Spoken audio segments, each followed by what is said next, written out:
Hello दोस्तों, welcome to my YouTube channel Code Easy. आइए आज हम इतिहास के बारे में बात करेंगे। भारत का इतिहास के जनक हेरोडोटस हैं। तो हमारे सब्जेक्ट में इतिहास को 3 भागों में विभाजित किया गया है। पहला है प्राचीन मतलब एंशियंट हिस्ट्री, मध्यकालीन मिडिवल हिस्ट्री और आधुनिक यानी मॉडर्न हिस्ट्री। तो प्राचीन इतिहास में क्या था, उसमें मानव की उत्पत्ति एवं विकास के बारे में बताया गया है। और मध्यकालीन में विदेश आक्रमण, अरब, यूनान, मुगल काल ये सब बताया गया है। और आधुनिक इतिहास में स्वतंत्रता संग्राम के बारे में बताया गया है। तो हम आज आधुनिक इतिहास यानी मॉडर्न हिस्ट्री के बारे में पढ़ेंगे।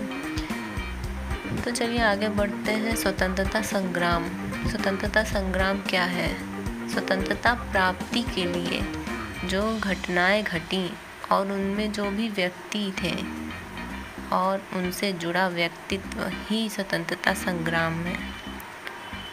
और धार्मिक आंदोलन, धर्म से जुड़े आंदोलन के बारे में जानकारी प्राप्त करना धार्मिक आंदोलन है।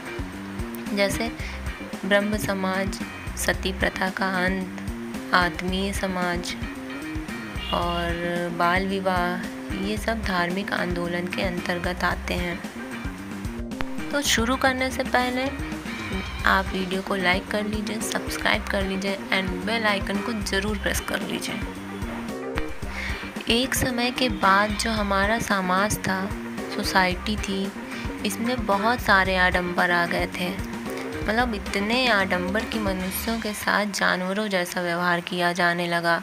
जो शूद्र जाति के थे, मतलब शूद्रों को लोग इंसान ही इंसान को पत्थर मारता और इंसान ही इंसान को जानवर समझता था। कहते हैं कि जिस रास्ते से शूद्र गुजरते थे वहाँ पर लोग पत्थर मारते थे, तो शूद्रों का रास्ता अलग बना लिया गया। ऐसी बहुत सारी चीज़ें थीं। और इतना आडंबर, इतना दिखावा, इतना बड़ा अंधविश्वास आ गया था। तो ज़रूरत थी कि हमारे समाज में जो इंसान थे उनको सही रास्ता दिखाना। जिसके बाद जो है बौद्ध धर्म, जैन धर्म की उत्पत्ति होती है। ये लोग कहते हैं कि आडंबर बहुत आ चुका है, फिर भी नहीं मानते।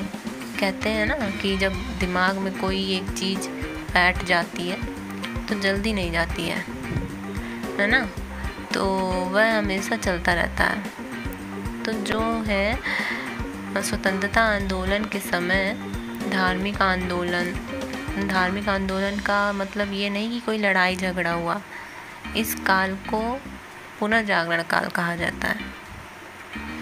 आप पढ़ेंगे कि जो अधर्म के आडंबर थे उनको सुधारा गया।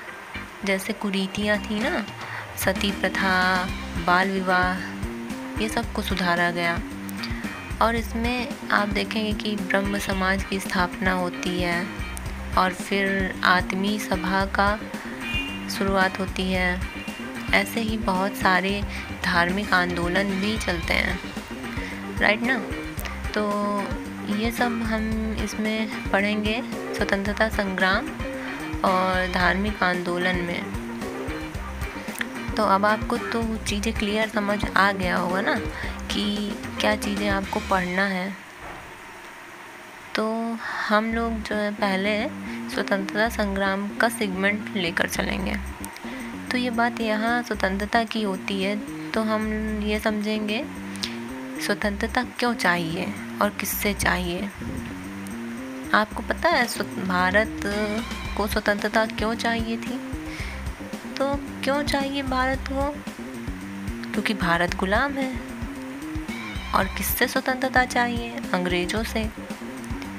भारत गुलाम है इसलिए स्वतंत्रता चाहिए और अंग्रेज़ों से गुलाम है।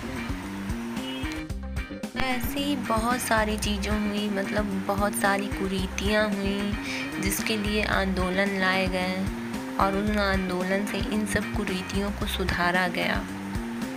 तो पहले तो हम ये समझेंगे कि जो अंग्रेज़ थे वो भारत कैसे आए, कैसे भारत गुलाम हुआ, इसकी पृष्ठभूमि हम आपको पहले तैयार करवाएंगे।